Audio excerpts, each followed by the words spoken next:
Okay, I would like to welcome everyone to the Henry County Zoning Board meeting of Thursday, September the 8th, 2016. This time we'll have some housekeeping items. This meeting is being televised live on Charter Channel 180 and AT&T UVerse Channel 99, and will be rebroadcast every Thursday at 7:30 p.m. and Saturday 12:30 p.m. and is available by video on demand on the county website. Now would be a good time to turn off the cell phones and laptops. If you wish to speak, you need to fill out a public hearing speaker card. We will allot 10 minutes for those to speak in favor of the case and 10 minutes for those to speak in opposition of the case. For example, if 10 people wish to speak, they all share in the 10-minute slot and so forth. Please address the board and not the audience when you come to speak. At this time, the invocation and pledge will be led by Larry Babb. Stand, please. Heavenly Father, we thank you again for this day and all of our blessings. Tonight, we ask for your guidance and wisdom as we discuss the problems of our county. In your name we pray. Amen. Pledge allegiance to the flag of the United States of America and to the republic for which it stands, one nation, under God, indivisible, with liberty and justice for all.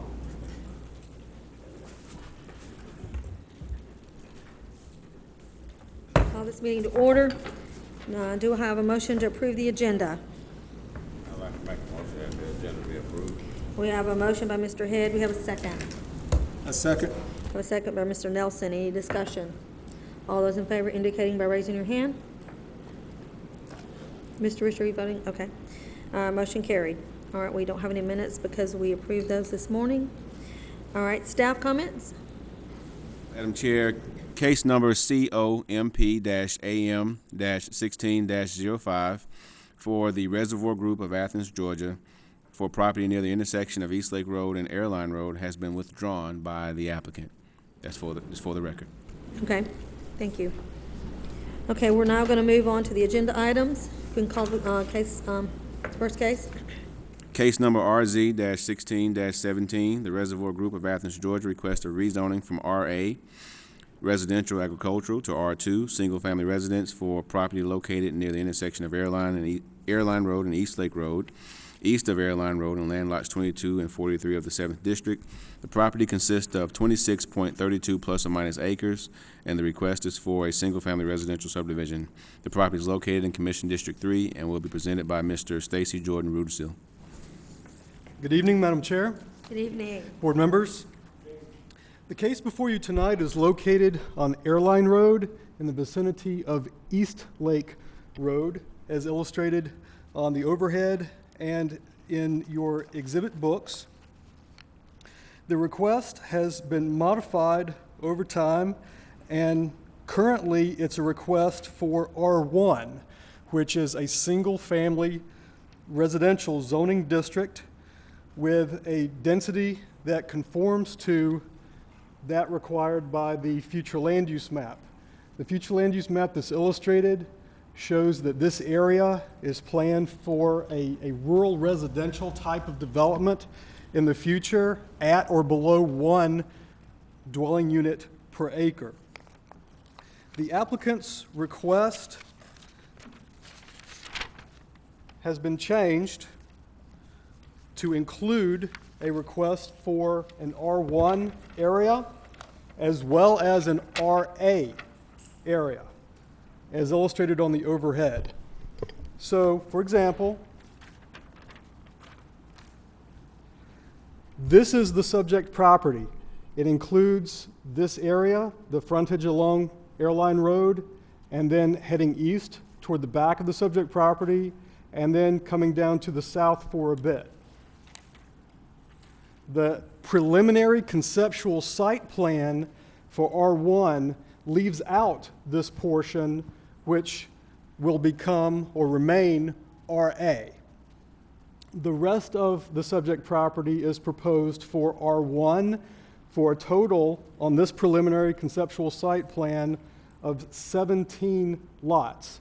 This particular preliminary conceptual site plan, if you look very closely on this portion, it shows a buffer area that is sitting on its own lot and is not incorporated within a buildable lot.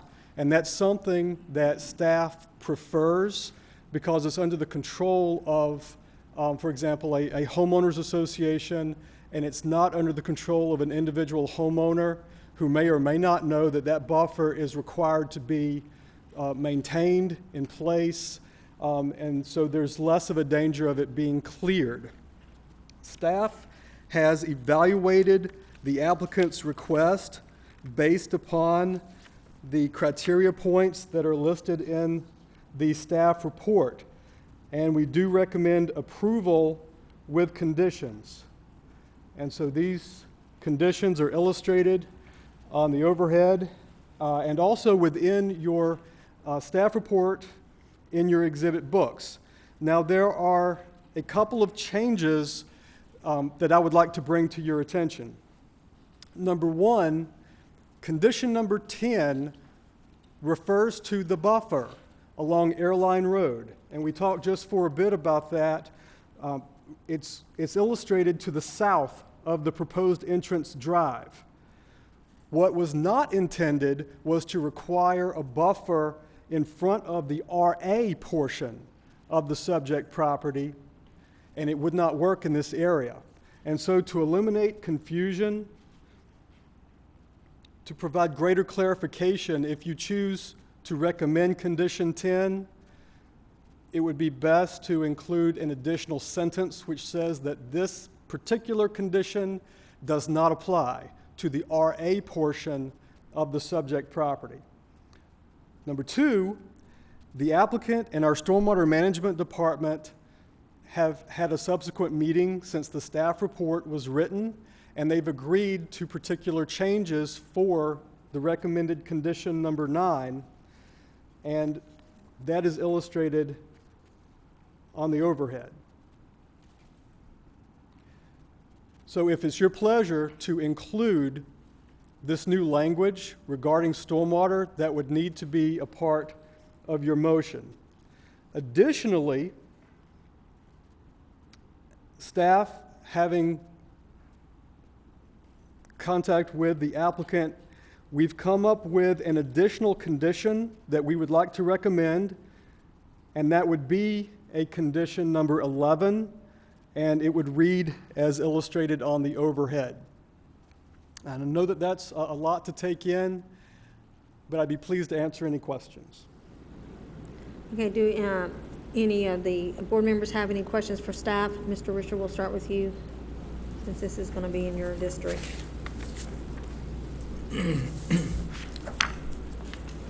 I just want to just take a moment to look at condition 11.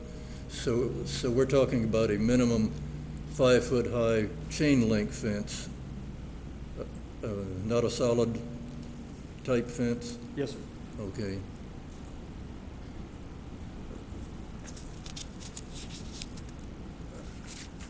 Well, I think that the new request fits in better with the land use plan for this area.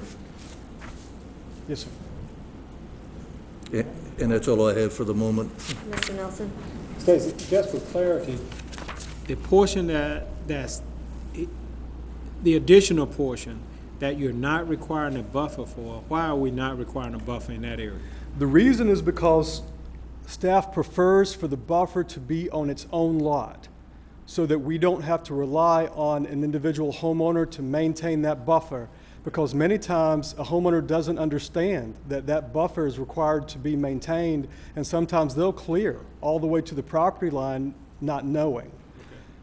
If you have a buffer that runs along the right-of-way, these RA lots will take access and have frontage directly on Airline Road, and if you have a buffer on its own lot, those RA lots will not have any frontage at all, and that's not something that complies with code requirements.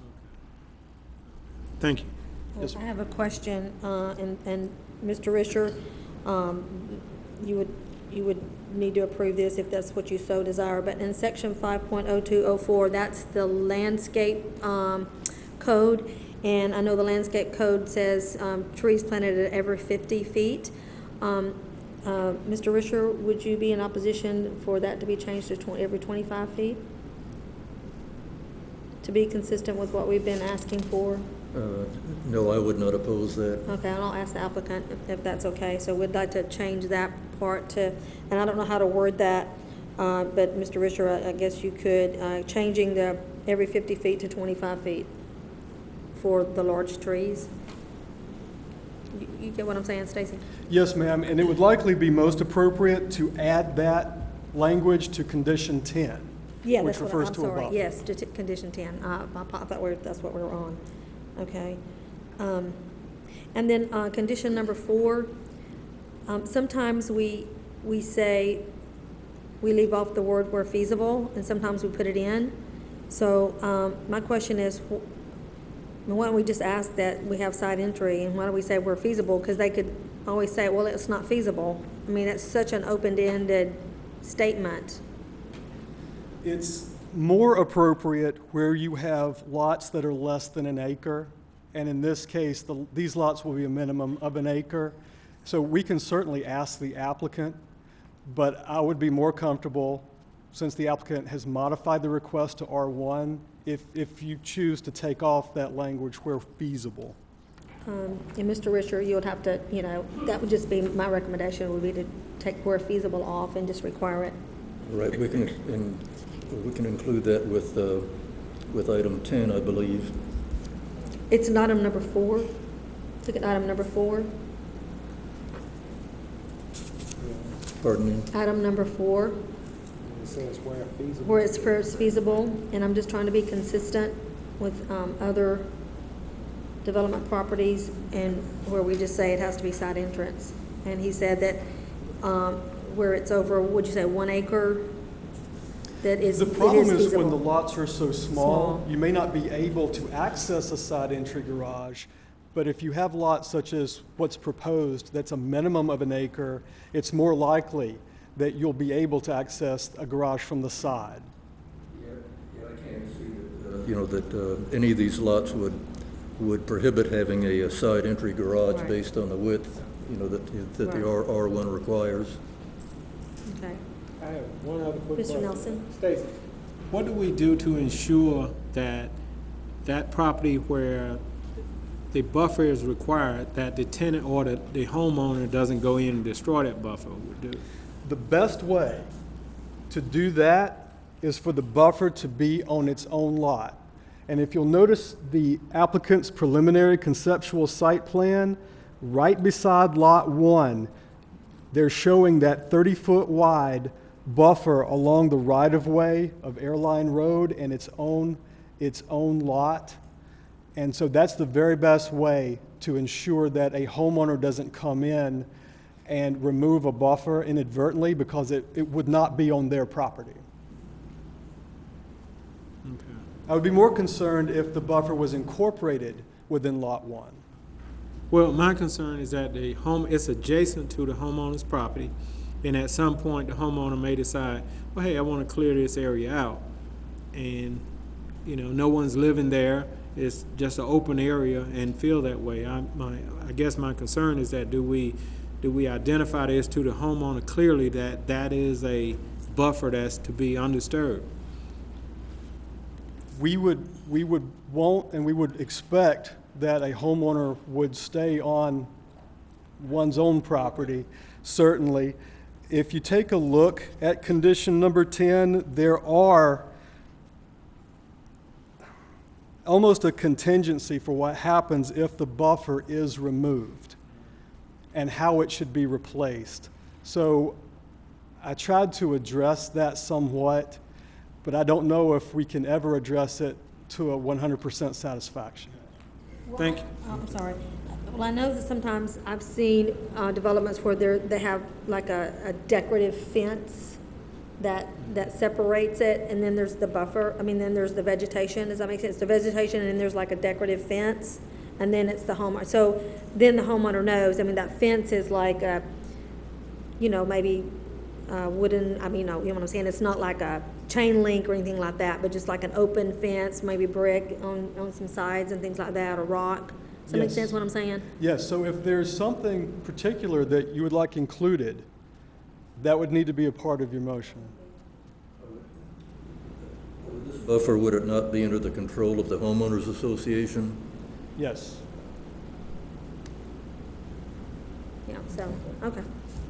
Okay, any other questions from board to staff?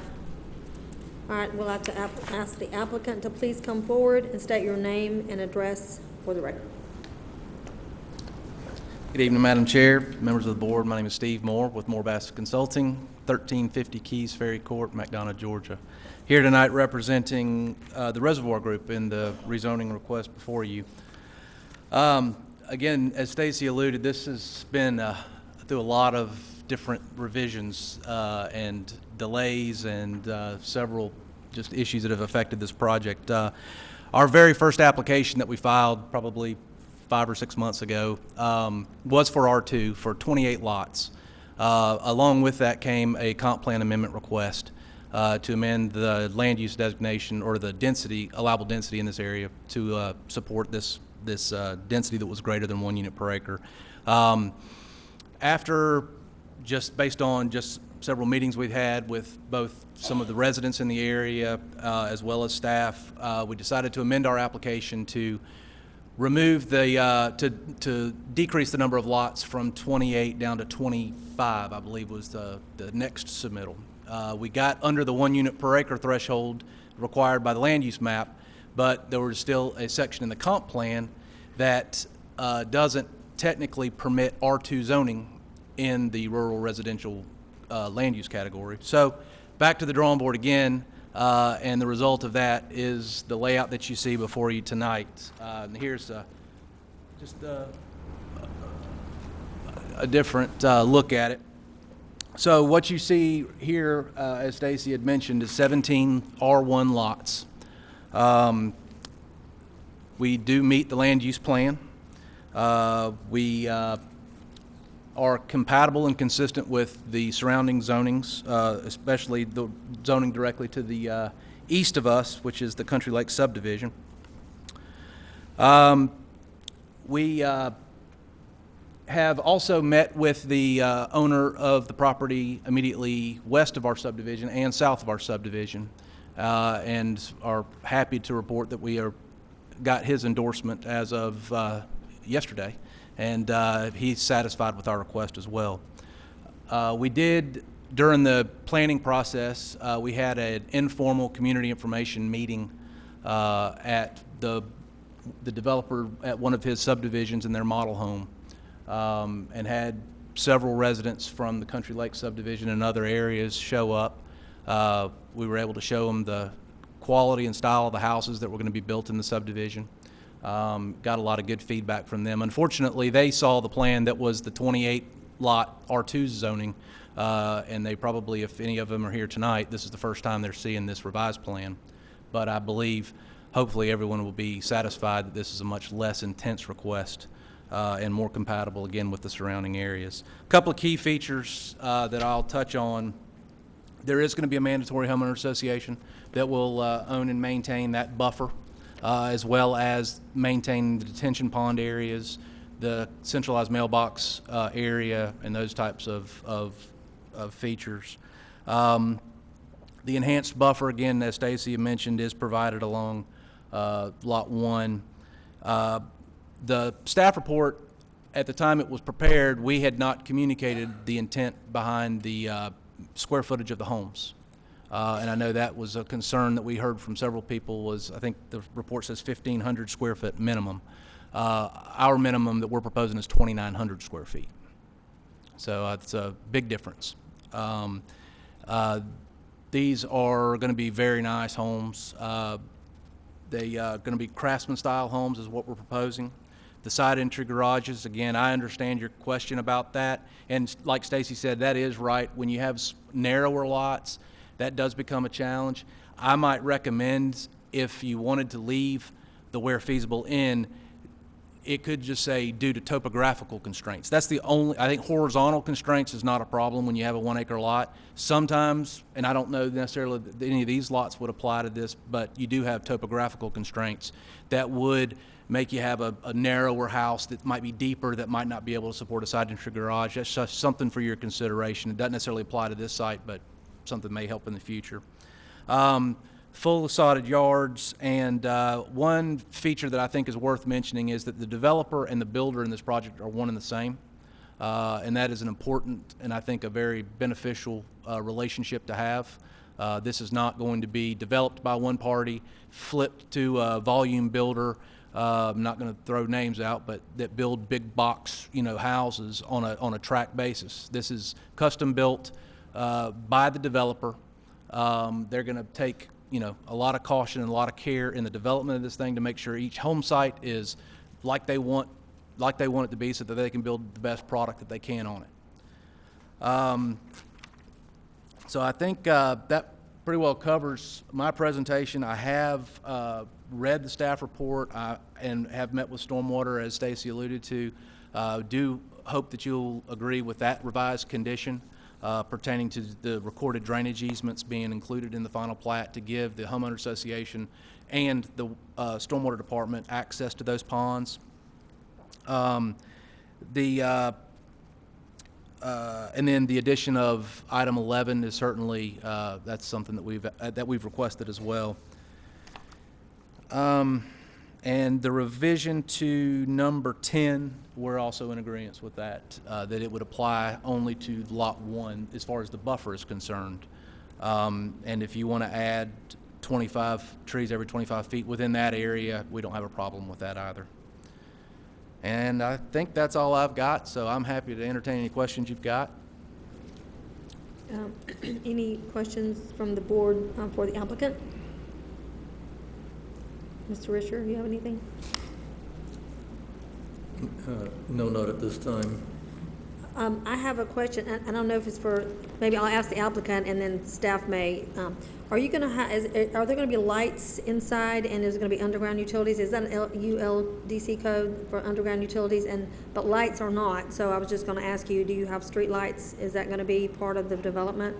I actually thought it was a ULDC requirement, but I'm sure we will. I mean, that seems to be customary and typical for safety reasons. So yes, I would think underground utilities and street lights will be installed. Okay. I mean, I don't know why it's not in the code, but is that something we need to put in as condition just to make sure that lights would be there? For the underground utilities, that's standard requirements for development. For the light poles, you can consider a condition for that, but most subdivisions that are new, that are developed, include light installation or light poles. They don't have to. Technically, they have to comply with the utility Just companies. saying. And then also you're changing condition number 3 to say all houses shall be a minimum of 2,900 square feet? Is that Yes, what you're ma'am. saying? Yes, ma'am. Okay. And then you don't have a problem with us taking off where feasible on condition number 4? No, ma'am. And I think that was it. Mr. Risher? Add a condition 12 that says that the developer will establish a street lighting district for the subdivision. That just means we have to install street lights, right? Right. Okay. Make sure that's not a definition I'm not aware of. Okay, anyone else have any questions for the applicant? All right, I think that was it. Okay, you may be seated. At this time, we're going to call for 10 minutes for those who want to speak in favor of the case.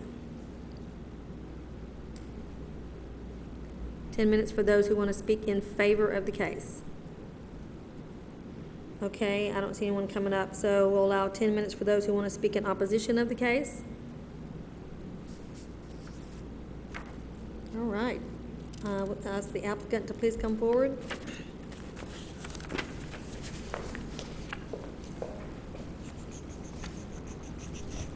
Does anyone on the board have any additional questions you might want to ask the applicant before we call for the vote? Mr. Nelson, do you have anything? Okay, you may be seated. Thank you. Yes, ma'am. All right, let's call the case, please. Sorry.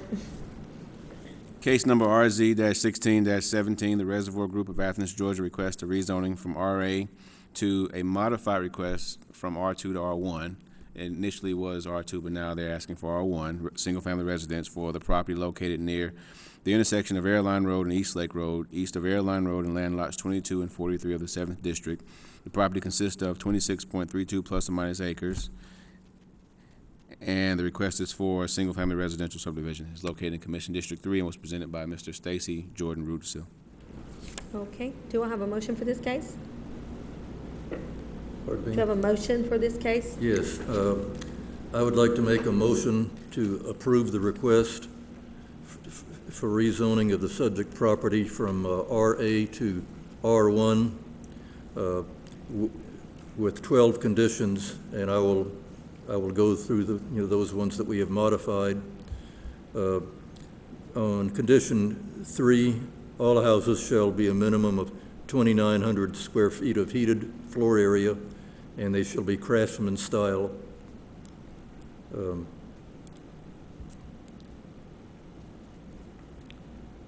On condition number 8, I move to add the revised version of the conditions for stormwater as presented by staff. On condition number 10, the 30-foot enhanced buffer will apply to Lot 1 only, and it will include Leland cypress trees with 25-foot separation, and the buffer strip will be under the control of the homeowners association for maintenance. Item 11, which is a new condition, that there shall be a 5-foot-high chain link fence, which will be along the southern property line from lots 1 through 6 and along lot 7. And finally, number 12, that a street lighting district shall be established for the purpose of installing street lights. Okay, I have a motion by Mr. Risher. Do I have a second? I have a second by Mr. Head. Any discussion? All those in, yes, Stacy. Just for clarification, I think the motion was made that condition 8 was the stormwater condition, but it's actually condition number 9. Oh, I'm sorry, that's condition 9 is the one that stormwater applies to. Okay. So he's going to amend his motion. The seconder, do you agree with that, Mr. Head, that he can amend that instead of saying condition number 8, it would be replacing condition number 9? Okay. All those in favor of the amended motion indicate by raising your hand. Okay, motion carried. Thank you. All right, I'll call the next case, please.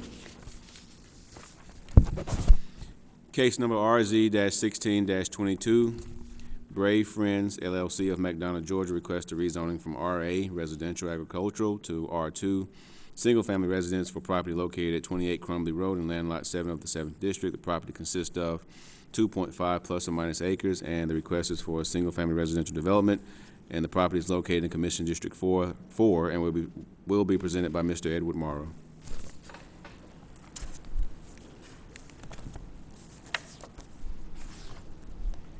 Good evening, Madam Chair, members of the board.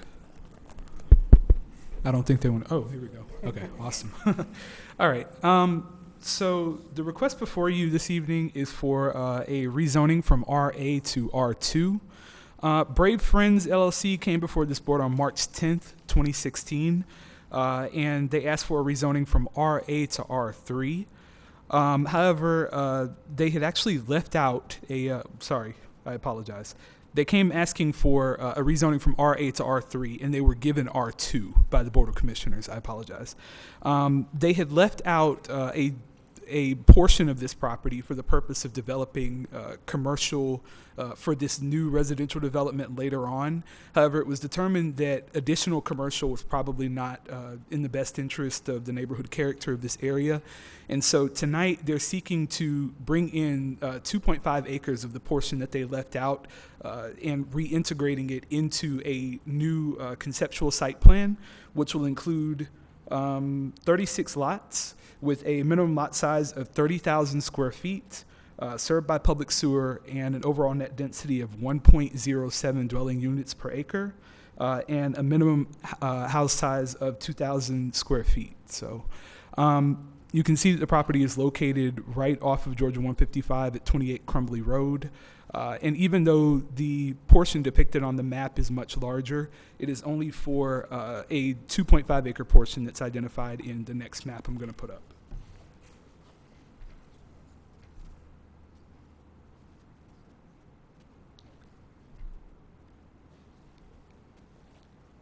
So again, for clarification, it's only the 2.5 acres that is in the red area outlined before.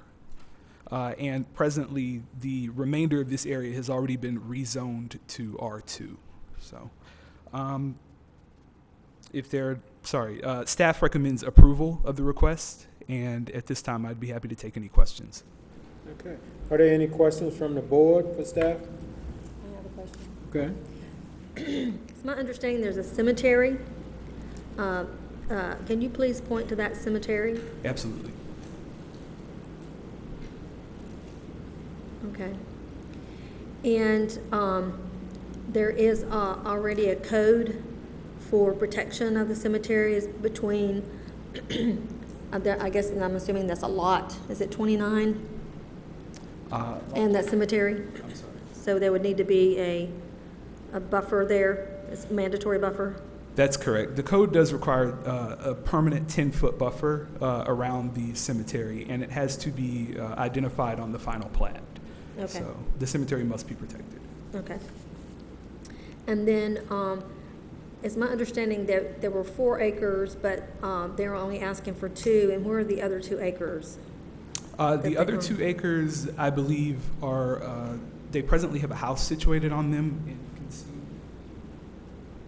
it's kind of at the end of my pen there. I believe that's the remaining portion that was not included. Okay, all right. And I think that's all I had.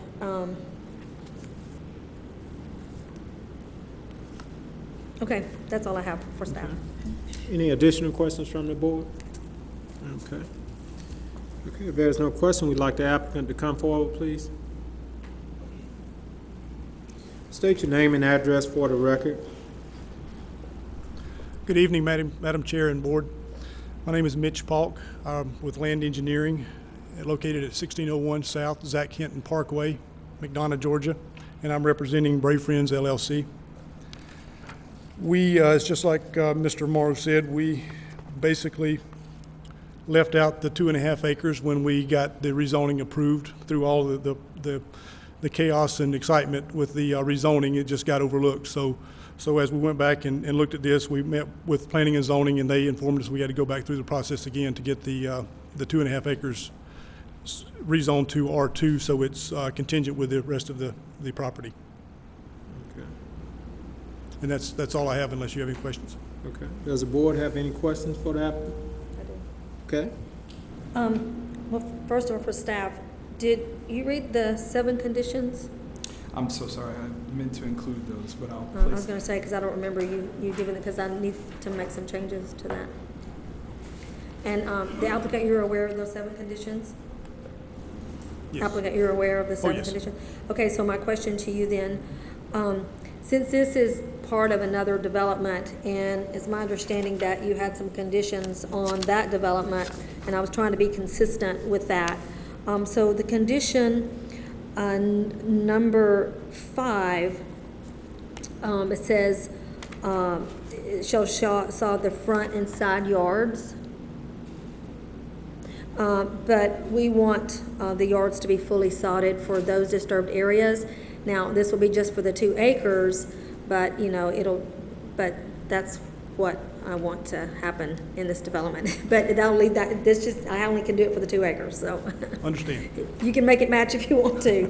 So I just want to know if you make sure you didn't have a problem with that. And then the, one of the 5 conditions that was approved for the first round was each house shall have a minimum of a 2-sided entry garage, but this one says where feasible. So I would like to take that where feasible off, because I don't know for those 2 acres if you're going to need. Can you have the 2-sided garage there, or? It'll be feasible. There's, like Mr. Moore said at the previous request, that topography sometimes limits the feasibility, and here the ground's fairly flat. The topography Okay. won't be an Okay, so issue. we can take that off. I'm assuming you plan to have streetlights in the development? Okay, so I don't really have to say that if you plan on doing that. And then I would like on Crumbly Road, I would like to have a 20-foot enhanced buffer that shall be maintained along Crumbly Road, which shall consist of at least 10 screening shrubs, 1 large and 2 small trees every 25 linear feet. Would that be acceptable to that's you as agreeable. an additional condition? Yes. Okay, that's all I have. Does anyone else from the board have questions for the applicant? Okay, if not, you may be seated, sir. At this time, we'd like to allot 10 minutes for those in favor of the case. 10 minutes for those in favor of the case. If you will, state your name and address for the record, and have you filled out a card? Yes, sir. Okay, thank you. Thank you for hearing me. My name is Sandra Phillips. I live at 179 Crumley Road, which is across the road from all of the abutting RA residential homes. I've spoken, okay, I'll show you where I live. Right there, that 1 acre triangle. We're not here to oppose the R2 zoning for this 2.5 acre parcel because, you know, that cat's already out of the bag, so to speak. And we will be relieved to put the specter of commercial development right there in that spot off the table. So we cannot oppose this R2 zoning. But because of the rather unusual way that the R2 zoning came about, we would appreciate you hearing a couple of concerns that we still have about this, and one of which was not heard as a part of that process. Firstly, we want to reiterate our fervent hope that based on the specific site conditions that exist on and around this parcel, that you will recommend a traffic study be required, even though this plan technically falls below the threshold that would automatically dictate a traffic study. This is really dangerous. Just something that came up while you were discussing the previous case, the condition, one of the conditions that's shown does not say heated floor space. It says floor space, and I would like the word heated added in there. And also, if streetlights are to be put in this place, maybe the regulations are already in place for this, but I hope they will be the lowest impact and the downest cast and everything that can be done to mitigate light pollution in this area. Now, the item that we're real concerned about on this plan is that, could we see the plan again, please, sir? Okay. How should I put it? That way? No, the other way. Okay. We're real concerned by the fact that there's no vegetative buffer or any other kind of buffer shown on this plan. I'm happy that you added the one on Crumley Road. Yay for you. But there's no vegetative buffer shown along where am I? This line right here, which is where this property abuts very low density RA dwellings. We believe that at the very least, a buffer in accordance with the Section 502 of the ULDC should be a condition of zoning. And we also believe that this buffer, as well as the stream buffer and the floodplain and all, should be owned in common by the homeowners association rather than the individual lot owners, for the very same reasons that you expressed concern over in the previous case. We wouldn't want that buffer to be vulnerable to the whims of individual lot owners. Now, I would personally, and maybe some of my neighbors agree with me on this, I would personally really like to encourage the owner of this property to take this development beyond the same old standard, ordinary subdivision development, and instead to bring about something that's truly extraordinary, which can be done here by seeking approval at a later point to develop this beautiful farm as a conservation subdivision according to Section 60201 of the ULDC. The owner would benefit from this reduction, from the reduction of development costs and achieve a more desirable product, as well as he would benefit from the satisfaction of making something that respects the special qualities of this beautiful place. The neighborhood surrounding this property would benefit from less exposure, from the preservation and protection of the agricultural beauty and the serenity of our community. And the environment would benefit from this by reduced land disturbance and therefore less impact on soil, water, and air quality. Appreciate you hearing us. So I think that was in support of it, but with reservations. Thank you. Do we have anyone else that would like to speak in favor of the case? Okay, if we have no one else, we'd like to allot 10 minutes for those speaking in opposition of the case. If no one is coming forward, we would like the applicant to come forward. Yeah, I'm sorry. Okay. At this time, does the board have additional questions for the applicant? I would like to speak to the applicant. Okay. You heard some of the requests. Obviously, we can only talk about the 2 acres. The other, it's out of my hands right now. So, but is there an HOA for that whole development? Is there going to be an HOA? There will be an HOA. Okay. Just for clarification, like I said, we're just voting on the 2 acres. You're not going to have it. Right, there will be an HOA. I will say there will be open space areas that will contain the stormwater management facilities. And I was possibly, if we do a buffer along Crumbly Road, in my opinion, it's better to have that on a separate parcel, such as what Steve Moore had indicated in the earlier case. In my experience, it's legally, it's if there's problems, it's easier to correct those problems. However, that's just an opinion. Other than that, I just want to, yes, there is a HOA and there will be some open space areas on the property.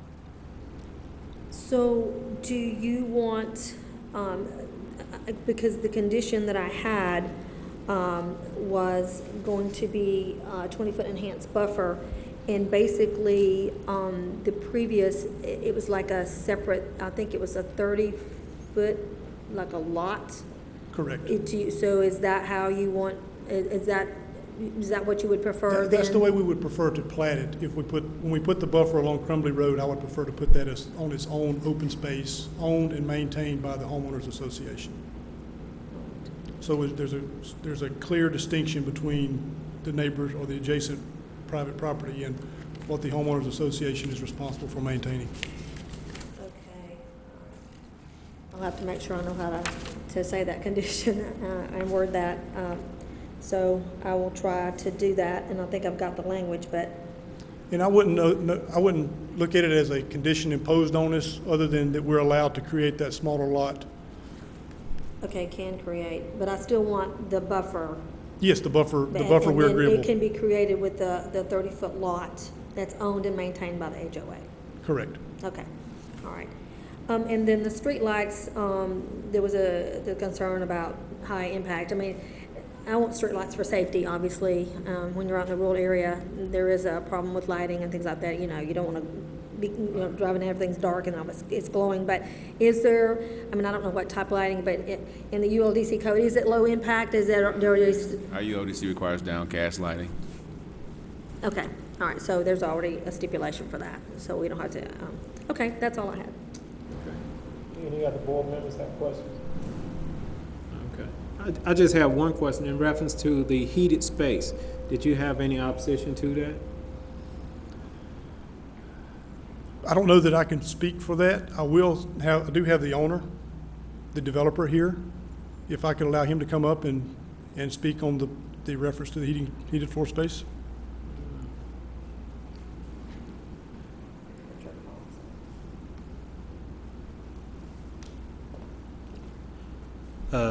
Good evening. My name is Alpesh Patel, 124 Glen Eagle Way, McDonough, Georgia. Understand the question here is a 2,000 feet area, which was one of the requirement in the original application. And now we want to add whether it is a heated or specify as a heated. Currently we have, looking at inside, it will be at least 2,000 heated, but original, the application, I know last minute we have to redo it, and we had to, like on site, on spot, change it to R2. We keep that the condition forehead, so rest of the thing is agree on 2,000 feet. I'm not the construction guy, so hard for me to say yes at the moment. But I think the only excluding part is a garage area which is not heated. Rest of the house usually is heated. So I would appreciate if we leave it as it is, because one, I'm not a construction guy. Second, I assume it is going to be around at least 2,000 square feet house. I don't know the real construction value of this heated word or not, but it's going to be a beautiful subdivision. Believe me, I understand that it is right on the corner piece. People go through it, people would like it. But I hate to say, to change anything which is already been done, you know. Thank you, sir. Thank you. Okay. Any additional questions? Okay, if there's no additional question, we'd like to call the case. You may be seated, sir. Thank you. We'd like to call the case, please. Case number RZ-16-22, Brave Friends LLC of McDonough, Georgia, requests a rezoning from RA Residential Agricultural to R2 Single Family Residence for property located at 28 Crumbly Road in Land Lot 7 of the 7th District. The property consists of 2.5 plus or minus acres, and the request is for a single family residential development, and when the property is located in Commission District 4 and was presented by Mr. Edward Morrow. We heard the case. Do we have a motion? I'd like to make a motion to approve staff recommendations for RZ 1622, the 7 conditions with changes to reflect on condition number 5. All yards shall be fully sodded where disturbed. by development activity. Change condition number 6 to read, each house shall have a minimum of a 2-car sided entry garage, period. Add the, there can be a 30-foot lot owned and maintained by the HOA to contain a 20-foot enhanced buffer that will be maintained along Crumbly Road, which shall consist of at least 10 screening shrubs, 1 large tree, and 2 small trees every 25 linear feet. And that is to, that enhanced buffer is to be with or without the 30-foot lot, if that makes sense. I didn't know how to word that. Madam Chair, spacing the plantings 25 feet apart should suffice instead of giving a number, because landscape-wise, 10 trees may not fit, depending on the width at full growth. So don't say the 10 screening shrubs. Just 25 feet apart would Just suffice. 25 feet apart, okay. Linear feet, okay. And then I don't think we need to say anything about the cemetery code. No, there's standard requirements and buffer requirements in our code. Okay. And I think that I've taken care of all of that, because this is just for 2 acres, and he's already talked about streetlights, so I don't have to put that in as a code. Okay. Okay, we have a motion. Do we have a second? Second. Have a second by Mr. Babb. Do we have any discussion? I didn't leave anything out, did I? I don't think so. No discussion. All in favor? Motion carries. All right, call the case, please. Next case. Case number RZ-16-23. Stacy Richardson of McDonough, Georgia requests a rezoning from C2 General Commercial to M1 Light Manufacturing for property located at 1068 Daily Mill Road and land lot 66 of the 7th District. The property consists of 2.22 plus or minus acres, and the request is for a record service with storage. The property is located in Commission District 3 and will be presented by Ms. Julie Yoder. Good evening, Madam Chair. Good evening, Board. Good evening. The rezoning before you tonight is for the property located at 1068 Daily Mill Road, as you can see hatched in green on the tax map. The rezoning request is from C2 General Commercial to M1 Light Manufacturing. As you can see on the map, it's just south of Jodico Road, which runs here, and backs up to the applicant's current property and business, located at 940 Daily Mill Road. The current property and business is zoned M1 Light Manufacturing already, and they also have the conditional use for a wrecker service with storage. The subject property is 2.22 plus or minus acres.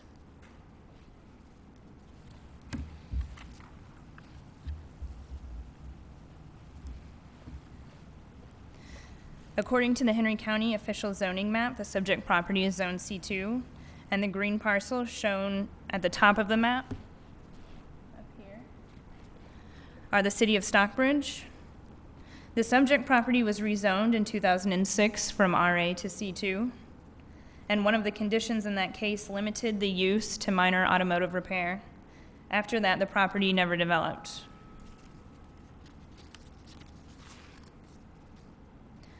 As you can see on the zoning map, the gray properties are light industrial M1, which is what's being requested tonight. The red properties are commercial. The white properties are residential agricultural. And the blue property across the street is office institutional. So it's a very mixed zone area already. After considering what is currently in the existing immediate area, the proposed industrial use is not out of character. And with that being said,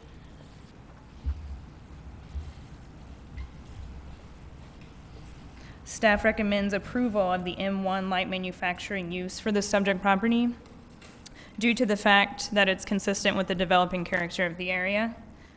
With that, we have 4 conditions The first is that the subject property is to be combined with the applicant's current property with the existing wrecker service. And the three other conditions are DOT related, and we have a representative here that can address those for you. And with that being said, I'd be happy to take any questions. Okay, do any of the board members have any questions for staff at this time? Mr. Risher? Now, will there be any access, any driveway access from this site onto Daly's Mill Road, or will the access be through the adjacent parcel? We addressed that this morning, and I should have addressed that. The access is to all be through this entrance here from the 940 Daily Mill Road property.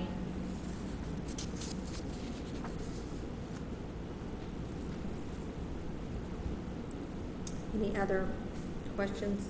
Not now. Okay, any other board members have any questions for staff? Okay, I'd like to call the applicant to come forward. Afternoon, ma'am. Steve Richardson, 207 Wind Drive, Hampton, Georgia. Okay, do you have anything you'd like to add to staff's comment? Oh, no, ma'am. It's pretty much everything we discussed this morning. Okay, do any of the board members have any questions for the applicant? You may be seated. Yes, ma'am. Thank you. All right, this time we'll call for those who want to speak in favor of the case. We'll allow 10 minutes for those who want to speak in favor of the case. Okay, seeing no one come forward, we're going to allow 10 minutes for those who want to speak in opposition of the case. Please state your name and address for the record. My name's Carolyn Meyer. I live at 740 Daily Mill Road with my husband. We've resided there for 28 years. Okay. I really don't, I don't necessarily oppose the lot because the wrecker service is already there. How it got there, we don't have a clue. We just one day there was a Wrecker 1 sign put up and there was a wrecker service. Just as there was a crematory put in we had no knowledge of it until it was there. But my problem is that, is this going to be an impound lot? Is this going to be where people's cars are impounded?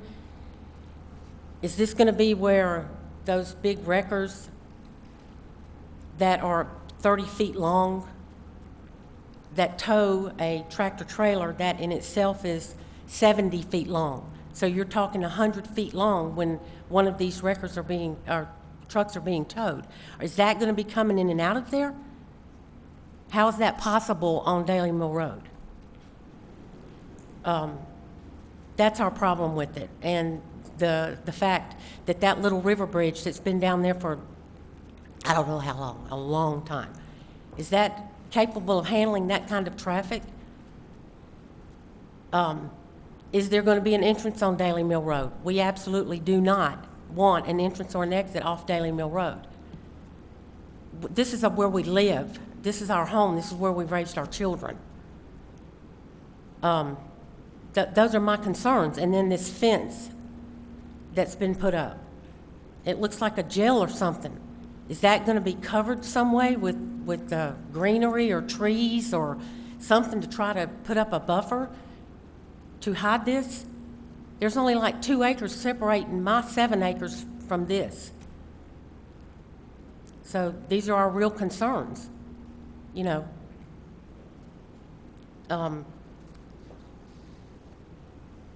And I guess that's it. I mean, I don't have a problem with the wrecker service. They keep it up nice. They're tucked back in off the road. You can't see them. You know, you hear their trucks going up and down the road. They're big wreckers, but, you know, they're good neighbors, I think. But this lot is not something that we want in our neighborhood. So, no, thank you. Thank you. Anyone else like to speak in opposition of the case?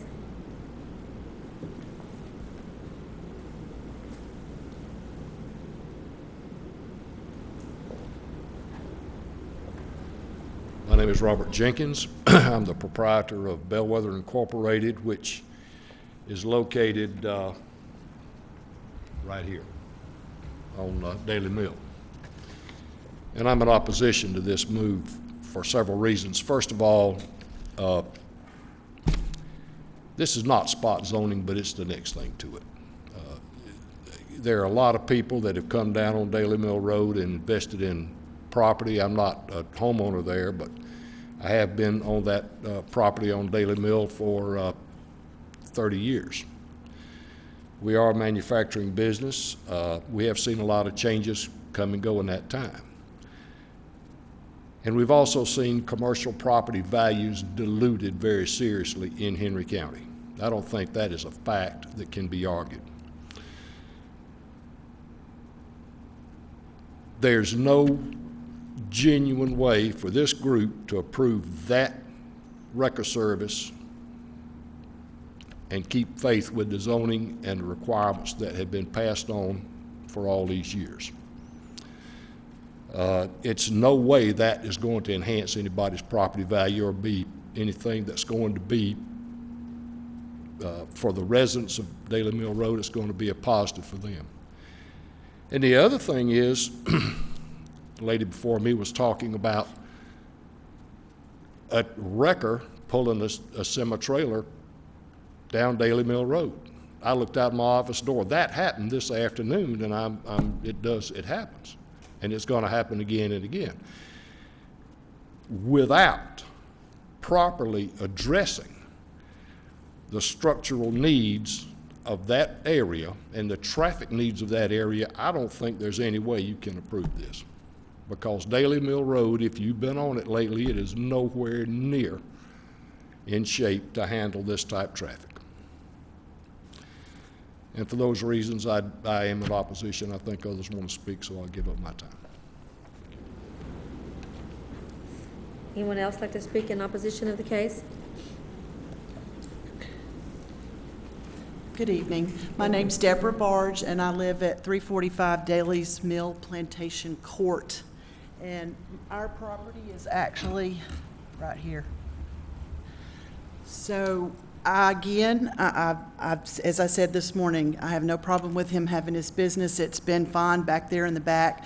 We've heard trucks, but it's getting worse is the problem, and that's what we're concerned about with this new lot being added on. There's going to be even more traffic, more trucks coming in and out, and what kind of situation is going to be back there as far as what's being stored, how long is it going to be stored, how many people are going to be coming in and out of that area. There's no buffer there, and the reason I say that is because we have those lights coming from every vehicle that comes out of that place right in the back of our house. There's also a huge spotlight, but that's not theirs. It's another property back there. I wish we could have some huge buffer to accommodate everybody, but to me, there are a lot more people that live there and have homes there and raise their children there than those businesses that are across the street from us. They are light manufacturing. They have very few people coming in and out. It's not to where it disrupts the entire community as far as loud noise. And the biggest thing to me is the wear and tear on our road. Daly's Mill Road is tearing up fast. We've been there 16 years. It pretty much stays busy all the time now. And that's not just with car traffic, that's with trucks, semi-trucks, box trucks, anything you can imagine is coming up and down that street now. And as I said this morning, the bridge is also falling apart. So I really feel like that needs to be addressed before this piece of property is allowed to change. So in that case, I oppose it. Thank you. Thank you. Anyone else like to speak in opposition of the case?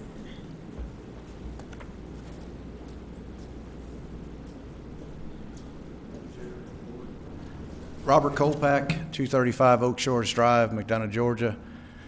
We come out of the subdivision, make a left, and within a half a mile, you're at the property. And right now, we see a big fence and dirt, and eventually it will be cars. And it's not something we really want in our community to drive through.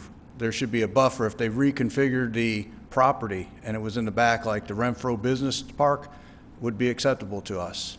But we're seeing just a junkyard. It looks like Moreland Avenue. And unfortunately, I don't live in Atlanta, so I like to keep our little tiny area of Jodico nice. It might not have been addressed over the years and built up like it should have been as other communities have been, but it has potential, and this is not the direction we want to go. Thank you. Anyone else like to speak in opposition of the case? Okay, we need the applicant to please come forward. Yes, All ma'am. right. Board members, do you have any questions for the applicant? Yes, I have several questions. First of all, this lot is, I believe, 2 acres. Now, is that large enough to contain, semi-trailers or to park them there? Well, if I can go back to the comment, our heavy wreckers are almost 40 foot and a tractor trailer is 75 foot. So there's 115 foot of tractor trailer. And we come in off the Jodico Road exit to access our property, and we currently have 8 acres now. And Wrecker 1 has been there for 5 years and some change.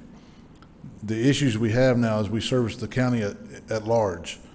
The tractor trailer the gentleman's talking about today was part of a 5-truck tractor trailer wreck that we called out on Georgia State Patrol to go clean and open the interstate. It was backed up 10 miles, all lanes closed. So that's why we need the storage is we're servicing the community, as a sergeant can attest. And the cars, we have an abundance of cars is the issues. The tractor trailers we've been doing for many, many years, no issues. But we're now servicing the county and the community in an attempt to keep the roads open. We need more storage. I do have a picture here, and I apologize for the damage to the, the damage to the fence. Somebody ran through it this weekend. There is no dirt, so I don't know where the dirt's coming from. And as you can see, and there's many pictures I'll show you personally, you can't see through the fence. So you won't be able to see anything in there. And as we discussed this morning, and I discussed with Mr. Simmons a while ago, we've got to get with DOT and what's proper and safe foliage to put up front, so when somebody does run into it, they're not hurt any further than a regular automobile accident. So, we're gonna mitigate that situation with Leland cypress trees or holly trees or some kind of bush or something like that. We're gonna doll it up a little bit, but we have to be safety conscious in the meantime, because people do come around the corner rather quickly. All right. Another question is, sure. At the public hearing this morning,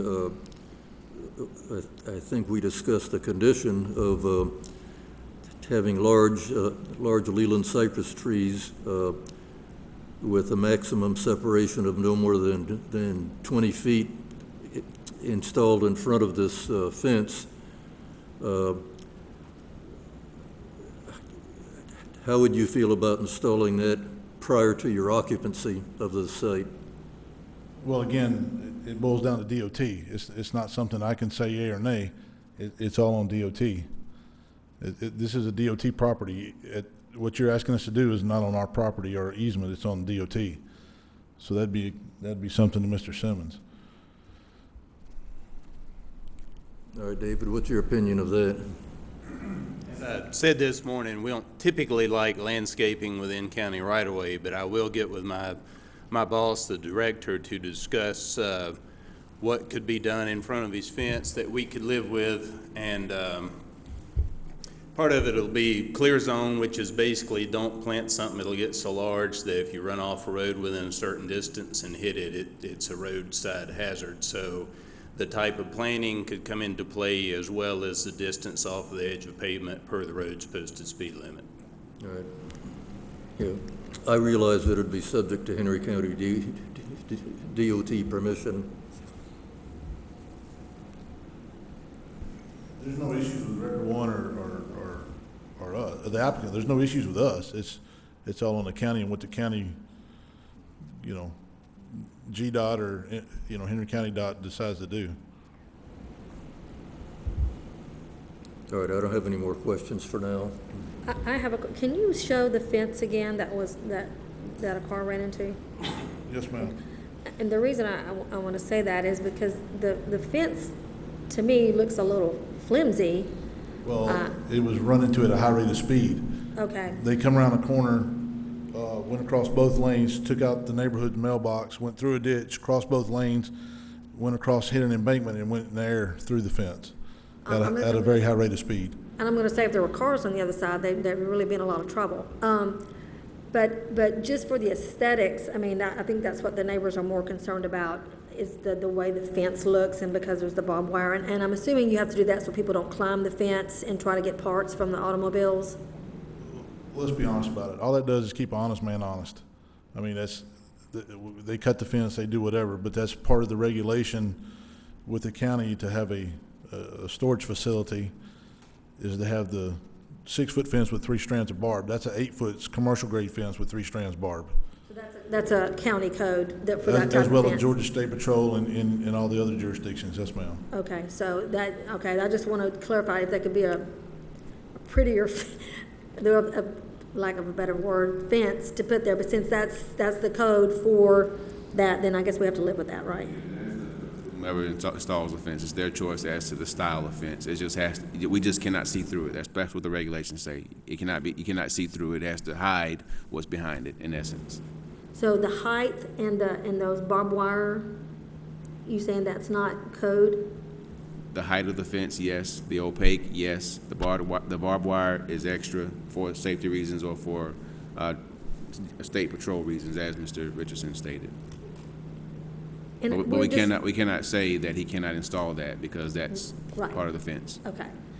And I guess you heard the comments. I mean, I was just, because there's a problem with a tree buffer or shrub buffer, with the DOT, because like you said, it's not your property. If we could aesthetically make it look a little bit better, and that's going to be, Mr. Risher, I mean, whatever you guys, can come up with, but if you put a wall up there, like a concrete wall, that's going to be more dangerous. I wouldn't think that somebody hitting that would really, knock their lights out. So I don't know what the answer to that would be, to make it aesthetically look pleasing for the community. Mr. Risher? It looks like it's movable, so could it be offset a few feet to be on your property, and then we'll put the trees in front of it? No, because you'd have to, the fence is already implanted. It's concreted in the ground. The reason it was in the shape it was in that picture is because the car hit it at a high rate of speed.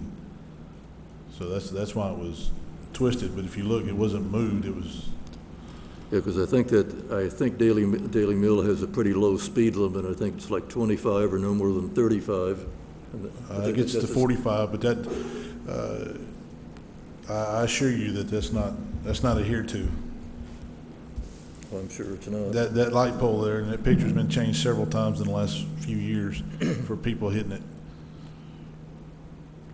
The only other comment, I guess, for the DOT is there was a mention of there was a bridge there and the wear and tear on the roads, and I'm assuming that you guys take into consideration the businesses that are there and the status of the bridges and the safety of the bridges. That's a Henry County DOT road, correct? Concerning the bridge, Georgia DOT rates the bridges for us. I don't know off of memory if that bridge has any restrictions as far as loads on it right now, or if it's unrestricted, as in can carry standard loading. I wished I knew. I know Splost has some bridge repairs. I'm just not sure if Daily Mill Bridge is one of those that's supposed to be. I tried to text somebody in Splost to see if I could get a response, but I haven't heard from him. But it's something we'll certainly know before the next meeting when it goes to the BOC. The road, we rate the roads. Daily Mill, the last rating is an 84. Most roads we're resurfacing in the county now are probably in the upper 50s, lower mid 60s. Ideally, you want everything over 70, but we don't live in an ideal situation. That would be my recommendation. As much as they can go north to Jodeco, that's probably the preferable route, particularly for any larger loads versus going south towards Jonesboro Road. That's how we respond now. I mean, depending on the call and the necessity of the unit, then that's That's not an issue. We don't drag loaded tractor trailers across the bridge. DOT has to permit your loads anyway, is that correct? Don't you have to get a permit for your heavy loads, or is that just for low boys? We're federally exempt from a lot of the laws when there's an emergency situation. When the word emergency comes into effect, and then when we're federally exempt from a lot of regular laws. Okay. For the simple reason to open the roads to the traveling public. Right, okay, I understand. All right, Yeah. Mr. Head? You said you were using this as a storage, right? This is what you're trying to get for storage? Yes, sir. We're currently, our 8-acre lot is currently at its max capacity due to the wrecks and the incidents and the impounds that we're working now. The people don't have the insurance. They don't have full coverage. So what that's happening is they've got liability and they're trying to dump their cars on us. Well, there is a no dump law here in the state of Georgia, but unfortunately, like everything else, there's a process to go through.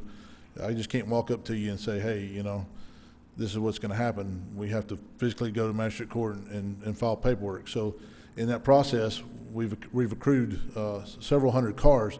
At this time, over 100 of them we've become in possession of. So we have to dispose of those via court order or surrender title.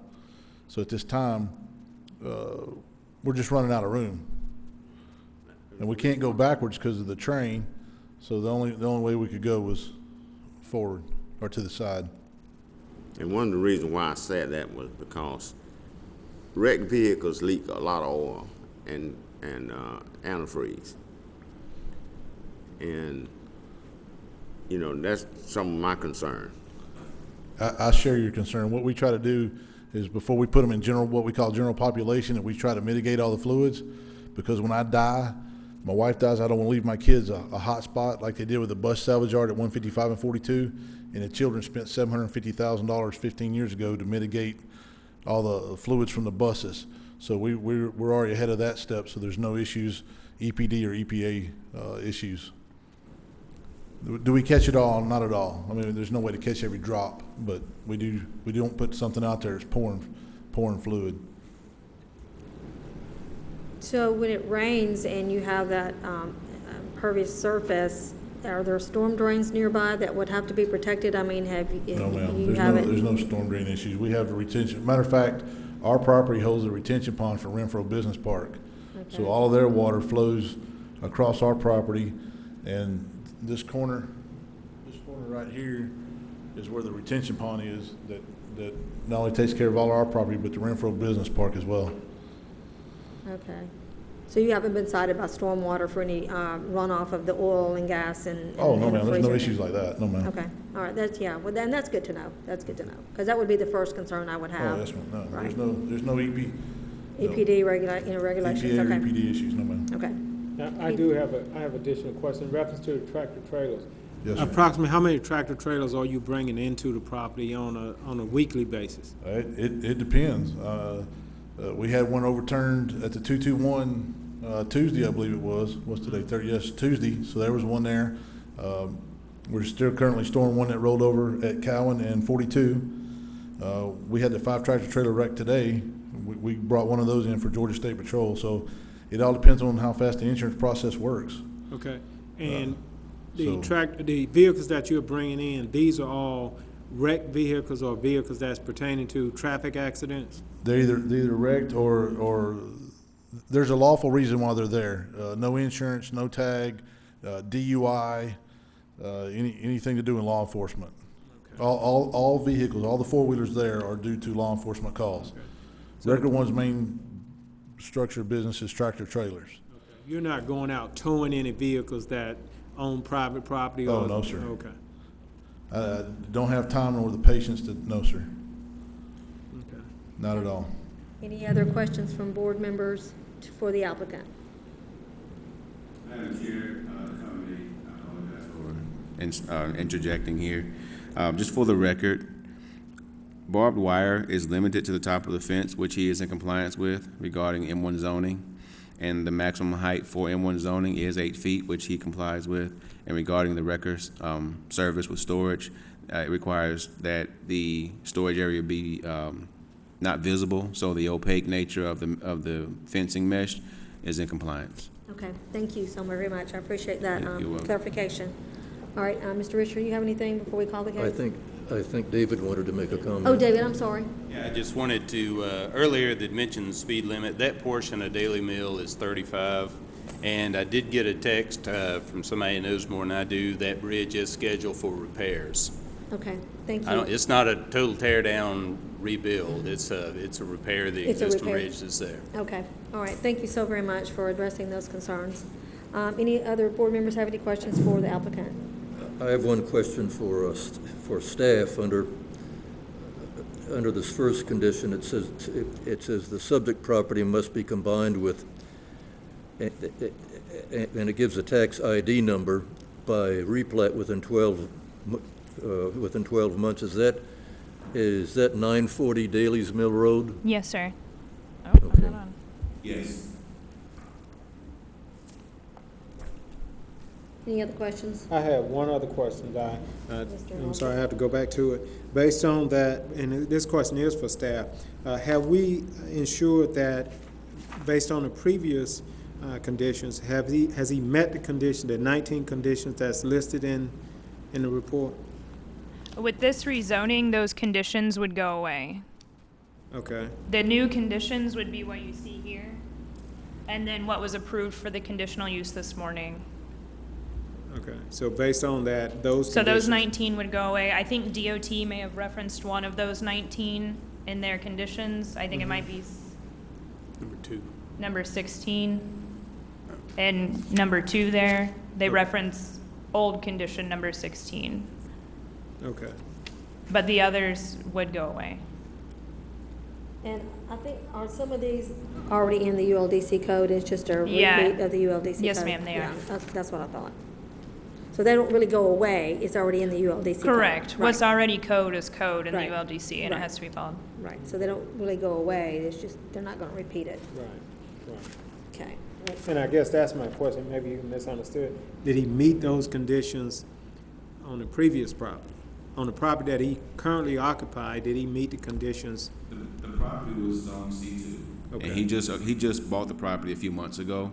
And so prior to him buying it, to our knowledge, the previous owner did not meet the 19 conditions, which is why the property sat Vacant. kind of dormant for so long. Any other questions for staff or applicant? All right, you may be seated. Let's please call the case. Case number RZ-16-23, Stacy Richardson of McDonough, Georgia, requests a rezoning from C2 General Commercial to M1 Light Manufacturing for a property located at 1068 Daily Mill Road, Inland Lot 66 of the 7th District. The property consists of 2.22 plus or minus acres, and the request is for a record service with storage. The property is located in Commission District 3 and was presented by Ms. Julie Yoder. Okay, do I have a motion for this case?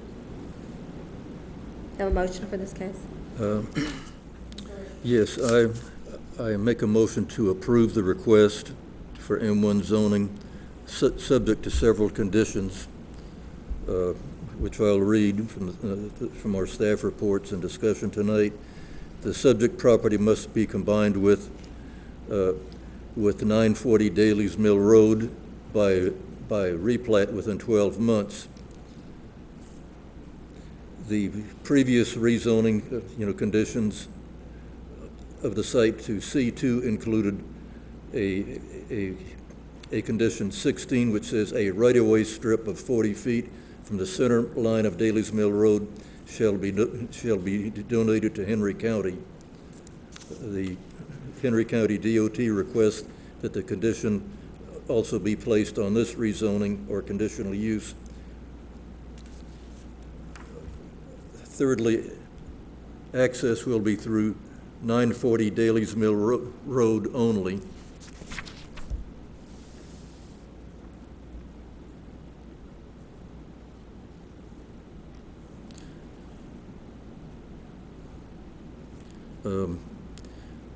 Also, that a landscape buffer be installed along the fence containing Leland cypress trees with a maximum separation of no more than 25 feet.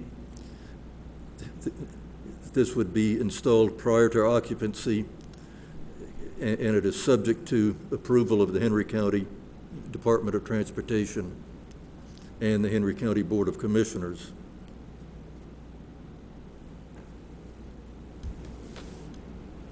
Okay, I have a motion. Do I have a second? A second. Mr. Nelson, I have a second. Any discussion? I do have a question. On the, I guess it was the third motion about only an entrance to 940 Daily Mill Road. So are you getting rid of the condition number 3? Or is that replacing number 3? Condition 3. That's replacing condition 3. I didn't get that. I don't know. Maybe staff did. I didn't get it. Okay.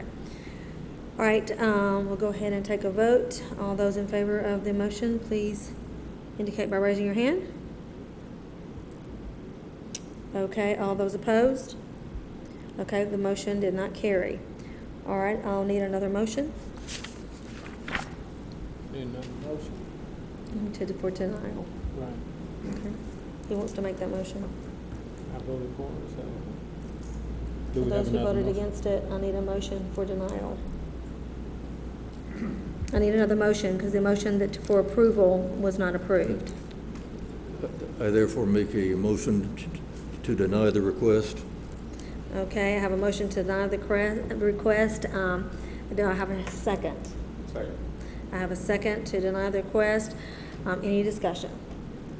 All those in favor in the denial of the request, please indicate by raising your hand. Okay, the motion carried. Any opposition? Okay, sorry. Okay, the motion carried. All right, please call the next case.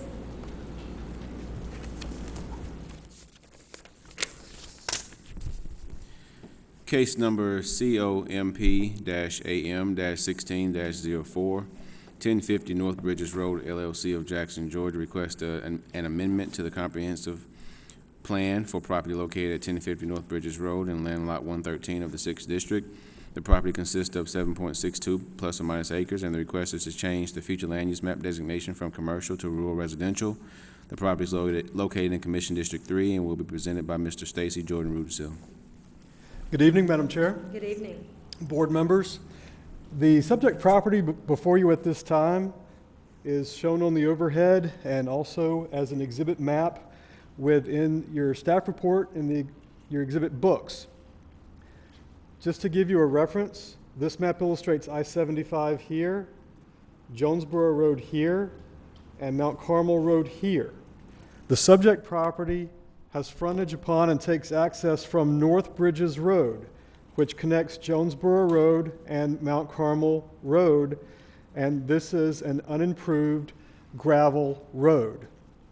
You may find the subject property familiar because it is part of a larger property that was rezoned back earlier this year as part of a proposed development that was then known as Henry Promenade. The applicant has an understanding that the Henry Promenade development is not likely to move forward. And for that reason, the applicant is requesting to go back to the previous zoning, which is RA, residential agricultural. And this case before you at this time is an associated request to change the future land use map of the comprehensive plan to support the request for RA. So therefore, the request before you at this time is to change the future land use map from commercial to rural residential, and our next case will treat the zoning. Illustrated on the overhead and in your exhibit books is the future land use map. And you can see that the area that includes the subject property is entirely indicated in red, and the red stands for commercial. So therefore, it's the county's policy guide for this area that between now and the year 2030, which is the planning horizon for our comprehensive plan, that this area will develop for commercial. And It seems to make sense because it has near close access to exit 221 Jonesboro Road, as well as having close access to Mount Carmel Road, which is a major arterial. The applicant's request, if it's granted, would look like this. The sage green indicates rural residential. So right in the middle of all of this area that's planned for commercial between now and 2030, it would, in this instance, have a some odd acre area of rural residential. So the question before you is it appropriate to recommend approval of this request? Because of the potential of the area to develop for commercial between now and 2030, which is our planning horizon for the comprehensive plan, staff recommends denial of the applicant's request by itself. And the reason is because staff is sympathetic to the applicant and the fact that there were many homeowners that were a part of Henry Promenade. And so as an alternative, staff would prefer to see the entire area that was included as part of the rezoning for Henry Promenade to be treated at the same time. But for just this subject property, staff does recommend denial, and I'd be pleased to answer any questions. All right, thank you, Stacy. Are there any questions or comments for staff from board members? Comments. Of course, the comprehensive plan is the long-range policy guide for development of the county, and the intent of the plan is to encourage future development within this area along North Bridges Road, Jonesboro Road, and I-75 is a large commercial area. Again, this is futuristic, but it is nevertheless the policy guide. I understand also that the county's in the process of starting the revisions, to the comprehensive plan, and that'll determine how certain sections will be developed, and if any changes are warranted in areas such as this. But I think that the recent transportation improvements and public infrastructure, that have been built in this area really suggest that that it probably should remain as a commercial area. Saying that, there is this companion request, which is the last item tonight, where there's an existing home that's lived in by the owners.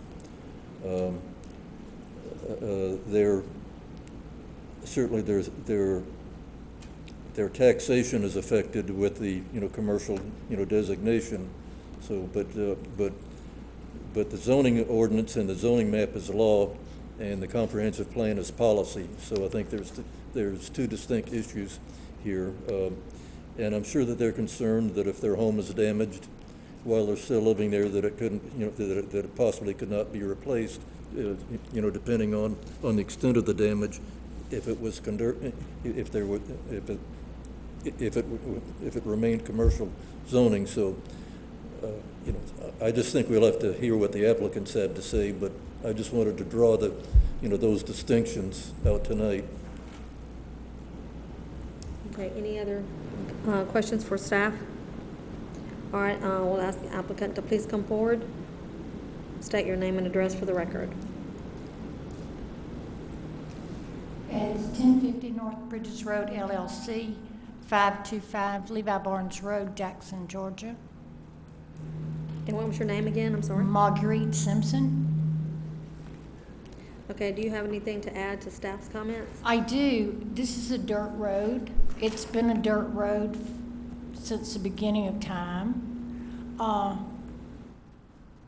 This property is right in the middle of that whole area. I'm going to have no way to market that property commercial.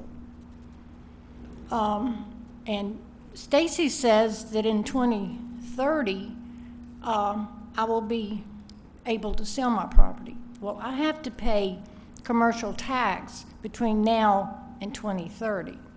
I won't be able to.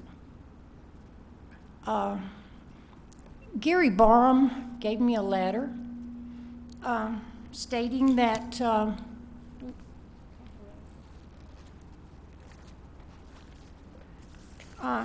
and the way I ended up with the letter from Gary Barham, there was a meeting. Patrick Jogstetter, your county attorney, Dante Gibbs, your director of zoning, Gary Barham, your commissioner, my commissioner, two developers, Stephen Edwards and Richard Bell, wanted a meeting because I was very apprehensive into signing to have my property rezoned because I was afraid of exactly this, that I would be ending up not able to pay commercial taxes. And I was not told that I could not send it back. I was told, I'll give you a letter and I will help you get your property rezoned back. I felt very much pressure in that meeting with all these people. And now I'm being told, well, it's wrong, you're right in the middle. I've talked to my other neighbors in that area, which Stacy says that it would hurt them. And most of them are like me, they're frantic. They don't know what to do. They would like to go back to the zoning of RA. That's it. Okay, any board members have any questions for the applicant?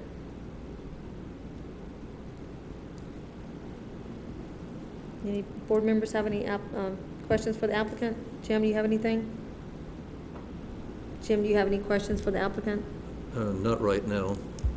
I am familiar with the letter that you stated, and of course, I represent Commissioner Barham on this board.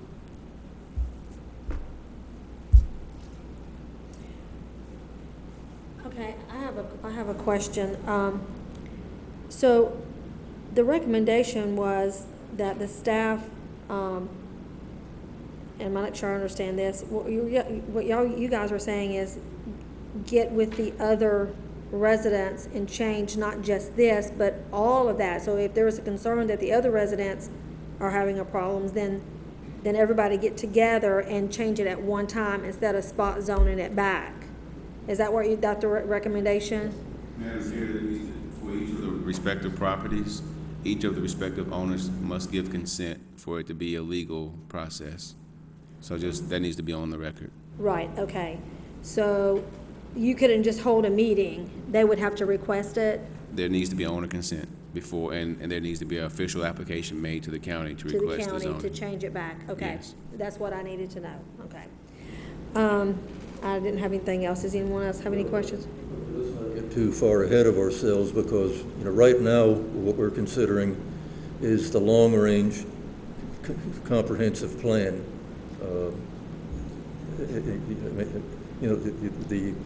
The 20-year plan, and so, that's what we need to focus on this particular request, and then the zoning will come up next. All right, no other questions or comments. We're going to ask you to please be seated. This time we're going to call for those who want to speak in favor of the case. To please come forward. We'll give you 10 minutes to speak in favor of the case. Please state your name and address for the record. My name is Lane Stokes. I live at 3824 Ashford Knoll in Brookhaven, Georgia. We own the property adjacent to 2010. Madam Chair and fellow members,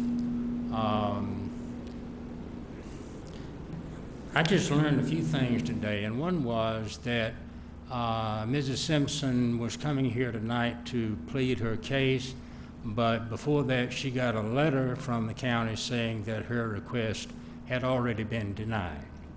And it's already been denied because it would affect the neighbors around her in an adverse situation.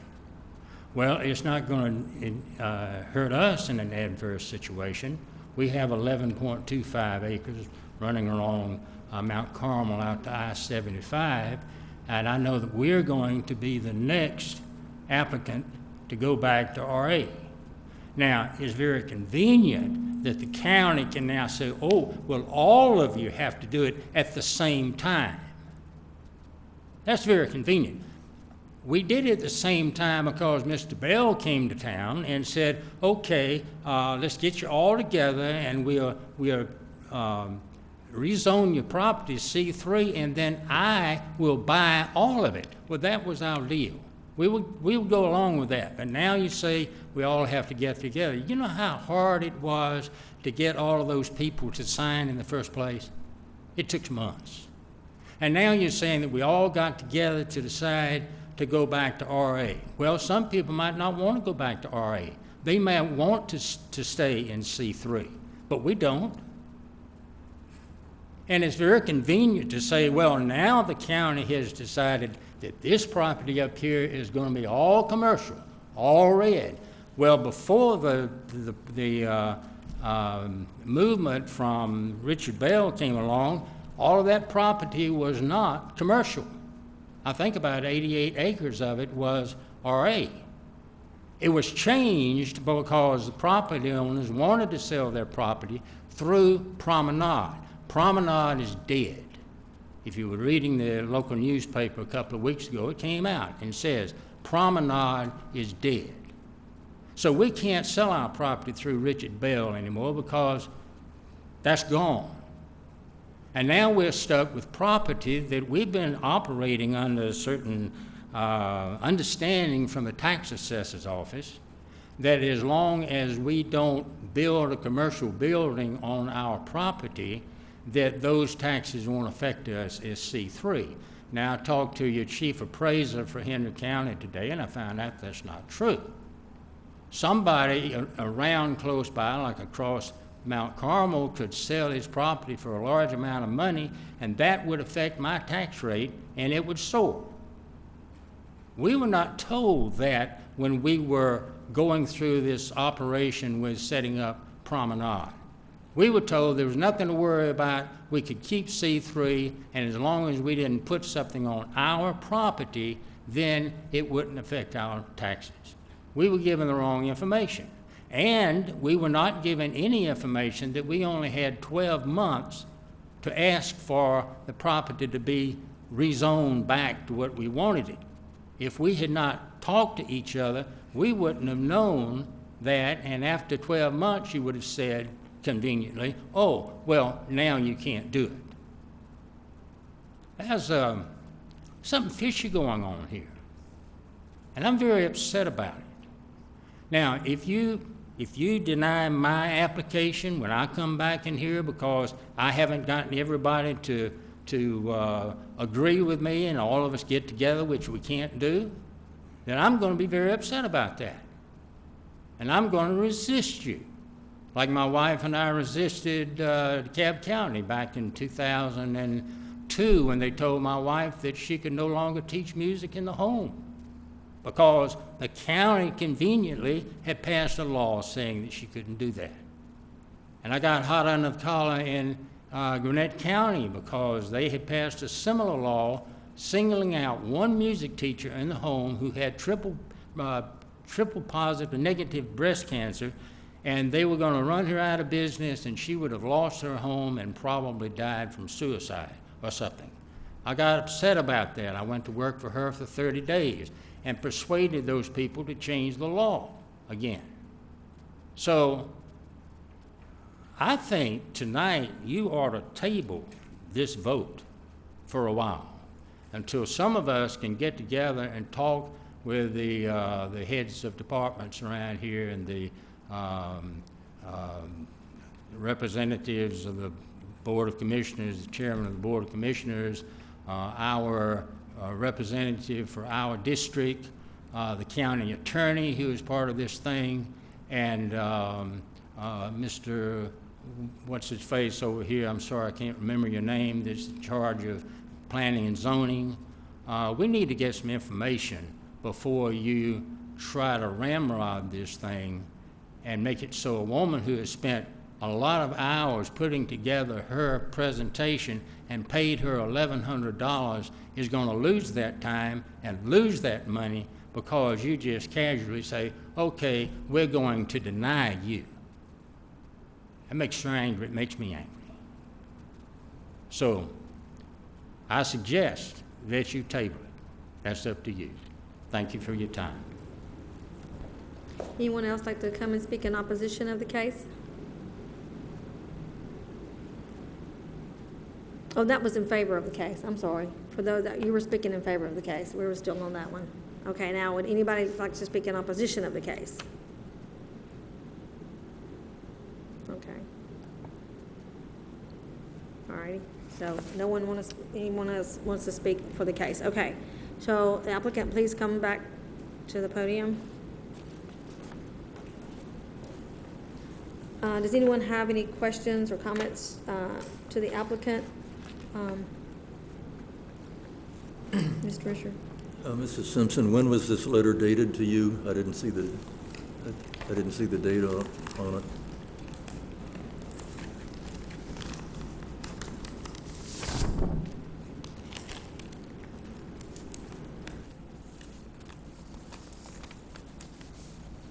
December the 14th, 2015. Okay. And that letter is shown, it referred to the reversion of your property through the zoning reversion process. It didn't say anything about the long-range comprehensive plan. I think it just spoke to the zoning. Yes, Okay. you're correct. Thank you. And this may be for staff. So the comp plan, was it changed at the same time that the zoning was? Yes, ma'am. Okay, so it was, so that's why they were trying to change it back? Yes, ma'am. Okay, but is that coincide with the future land use? That's, Yes, ma'am. The future land use map is Says a it's- part of the comprehensive plan. okay, and that's the commercial? Yes, ma'am. Okay, all right, then I want to make sure that I was clear with that. Okay, I don't have anything else. Anyone else have any comments for applicant or staff? All right, you may be seated. We're going to call the case. Oh, yes, sir. For the record, and so that everyone is clear, staff is not saying that all the property owners have to agree in order for each individual property to revert back to RA, the base zoning district. What we are saying is that's preferable considering how everything went through to begin with Promenade. Staff also takes the position consistently to objectively review cases and receive applications. Regarding the reference meeting, yes, I was there. But anything outside of being objective, I had nothing, nor did I commit myself to that. The letter is something that needs to be addressed by the Board of Commissioners once it gets to that point. And for the record, the Zoning Advisory Board is a recommending body. The decision is not final tonight. The decision will be final with the Board of Commissioners. Okay, and then once we complete this meeting tonight, we'll schedule at the next available meeting, and then we will advertise accordingly. As far as the rezoning and the comp plan amendment, yes, there were some changes, but technically, yes, Mr. Risher is correct. Our comprehensive land use plan is our policy guide. Our zoning map is law. So whether it's approved or denied, it still goes before the BOC, is that correct? Tonight is simply a recommendation from Right. the recommending body. Okay, so this is not the final decision? Correct. Okay, all right. On the comp plan? Yes, on the case at rezoning- hand. But the rezoning would be, Same thing. same thing that would go before? The Board of Commissioners. The BOC, okay. All right, you may be seated. All right, if we could call the case. Case number COMP-AM-16-04, 1050 North Bridges Road, LLC of Jackson, Georgia, request an amendment to the comprehensive plan for the property located at 1050 North Bridges Road in land lot 113 of the 6th District. The property consists of 7.62 plus or minus acres, and the request is to change the future land use map designation from commercial to rural residential. The property is located in Commission District 3 and was presented by Mr. Stacy Jordan Rudisill. Okay, do I have a motion for this case? Yes, I make a motion to deny this request to change the future land use map from commercial to rural residential. Okay, I have a motion to deny the request. Do I have a second? Second. I have a second by Mr. Head. Any discussion? All those in favor indicating by raising your hand. Okay, any opposed? Motion carried. Okay. Call the next case, please. Case number RZ-16-21, 1050 North Bridges Road, LLC of Jackson, Georgia, request a rezoning from C3 Highway Commercial to RA Residential Agricultural for the property located at 1050 North Bridges Road in land lot 113 of the 6th District. The property consists of 7.62 plus or minus acres, and the request is for a zoning reversion. The property is located in Commission District 3 and will be presented by Mr. Stacy Jordan Rudisill. Good evening, Madam Chair. Good evening. Board members. The case before you at this time is the associated case from our previous hearing, and the subject property is located on North Bridges Road, which is an unimproved gravel road. North Bridges connects Jonesboro Road with Mount Carmel Road. The zoning of the subject property is C3, as illustrated on the overhead and in your exhibit maps. And the subject property is indicated in this green hatched area. This deep burgundy red indicates a C3 zoning district. C3 is highway commercial. It allows the most intensive commercial development in Henry County's Unified Land Development Code. And if you'll note, it's the character of the area to be consistently C3. Most of this area is the 122 acres that was proposed to be the Henry Promenade development, which staff understands to be a failed development. And as a little bit of history, the frontage parcels along Jonesboro Road had previously been C3 and were not a part of the rezoning for Henry Promenade, and it was approximately 88 acres that was rezoned for Henry Promenade. This area was large enough that it met the threshold for a development of regional impact and had to be evaluated by the Georgia Regional Transportation Authority as such. This was a major development, and the Board of Commissioners approved this development on March the 15th with 12 conditions.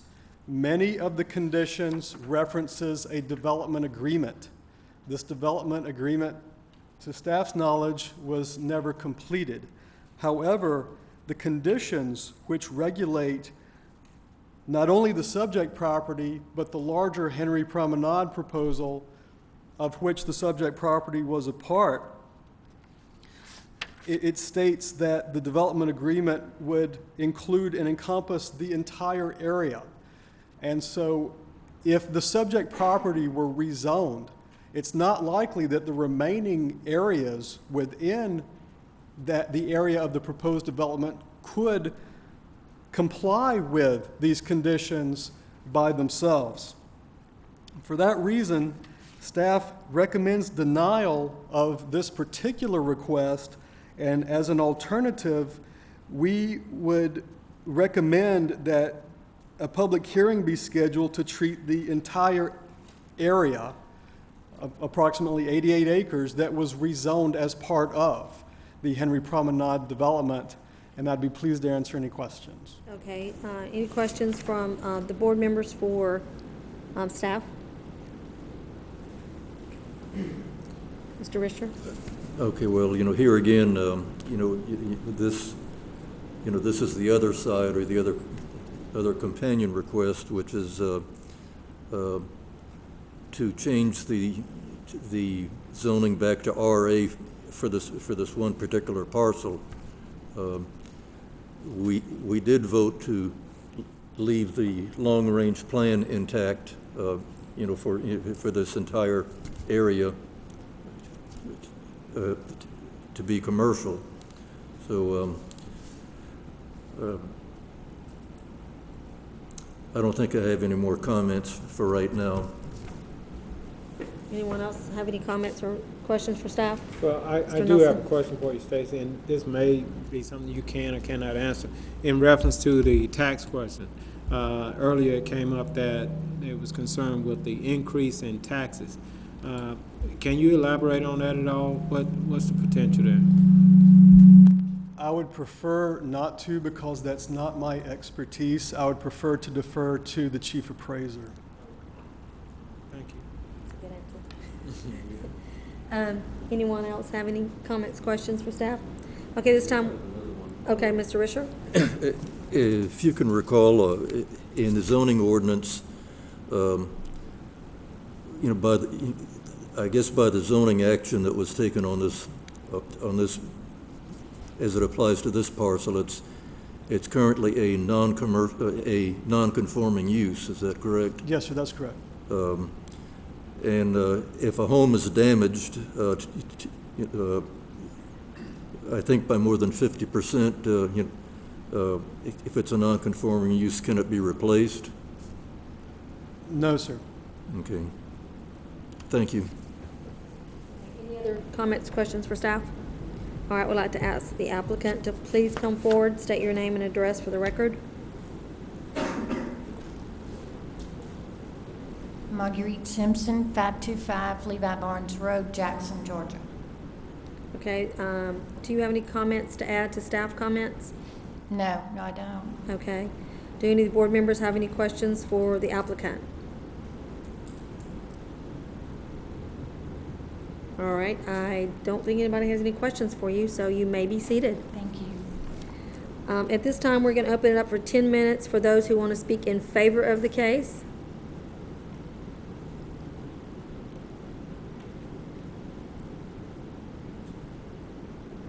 Okay, I don't see anyone coming up.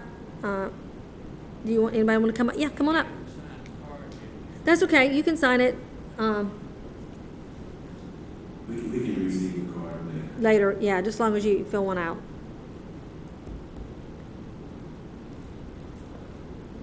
You're speaking in favor of the case? Yes, I am. Okay. Is this right?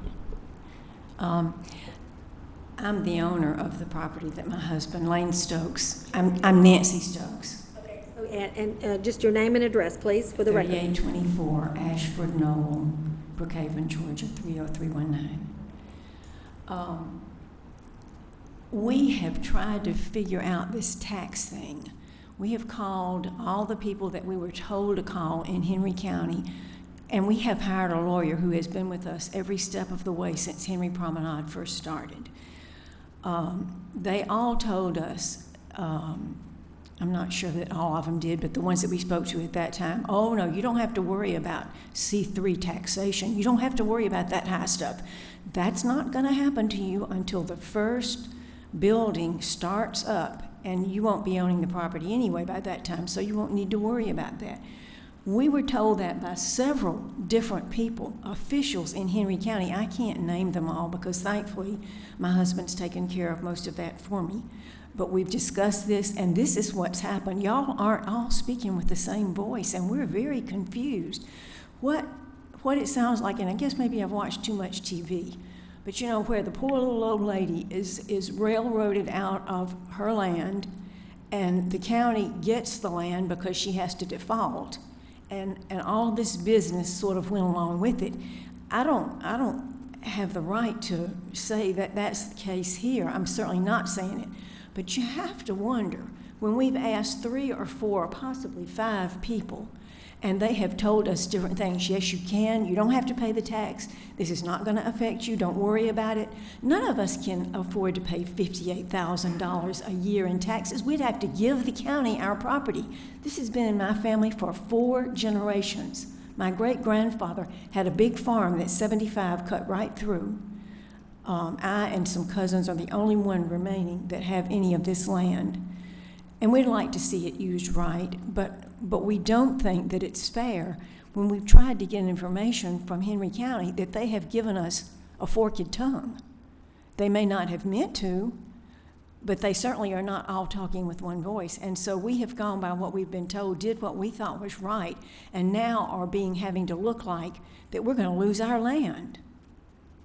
And I hate to think what my great-grandfather would say if he could see what's going on here. I mean, I don't know that there's anything wrong, but why aren't people talking together? Why aren't we getting the same answers?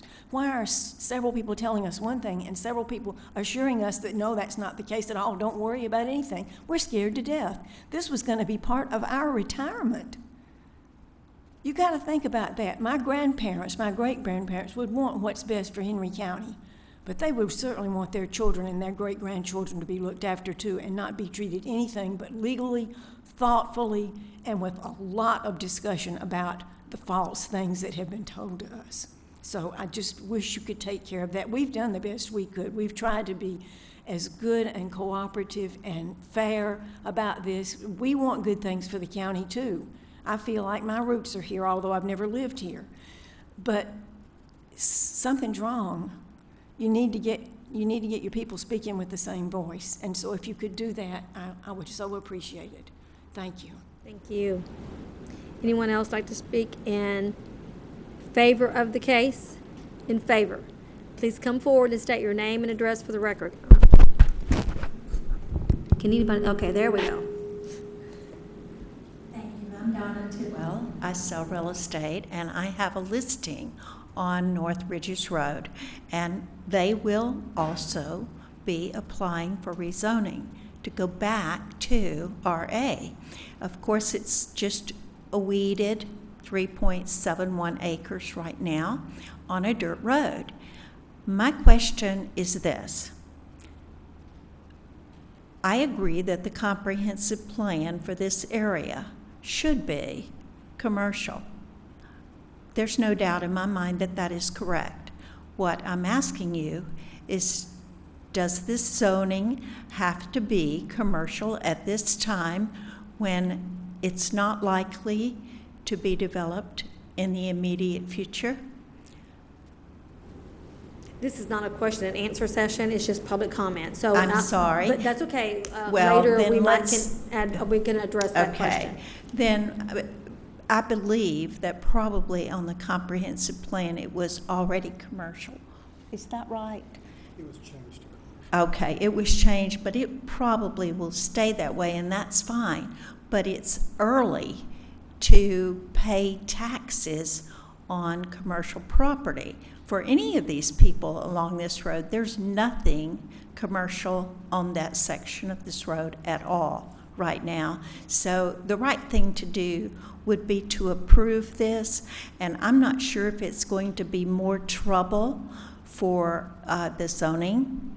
I guess the people who changed the zoning to do it piecemeal, we are certainly willing to try to coordinate the rezoning with a public meeting, but as Mr. Stokes said, it's very difficult to get a number of owners together in one room to do things at one time.